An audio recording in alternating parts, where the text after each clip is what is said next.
আমরা আজকে একটা নতুন চ্যাপ্টারের আলোচনা শুরু করব। এই চ্যাপ্টারের নাম কি? ভেক্টর। ভেক্টর সম্পর্কে আশা করি তোমাদের সবার আইডিয়া অনেক ভালো বা সবারই কনফিডেন্স অনেক ভালো, কিন্তু ভালো হলেও আমাদের কয়েকটা ছোটখাটো বিষয় ভেক্টরে অনেক ল্যাকিংস থাকে।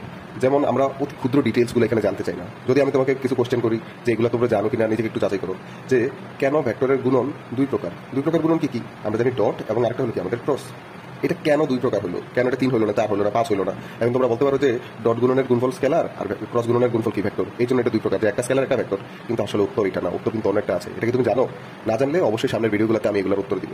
দ্বিতীয়ত, আমি যদি তোমাকে বলি যে আমরা জানি যে লন রোলার ঠেলার চাইতে টানা সহজ, কিন্তু লন রোলার তো সব বই আলোচনা করা আছে, কিন্তু লাগেজের কেন হলো যে হাতল লম্বা করে টানা সহজ, কেন হাতল ছোট করে টানাটা কঠিন, এটা কিন্তু হলে যে ব্যাখ্যা করা নাই। এটা কি তুমি জানো যে কেন লাগে যে এরকম হয়?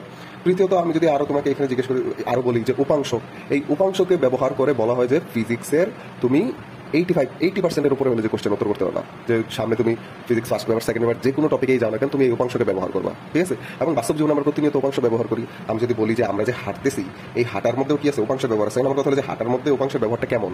গরুর গাড়ি, ঘোড়ার গাড়ি যে চলছে, এগুলোর মধ্যে উপাংশের ব্যবহার আছে, এগুলো কেমন? এগুলো কি তুমি জানো? তো না জানলে তো ভেক্টর অনেক কিছু তোমার জানা বাকি আছে।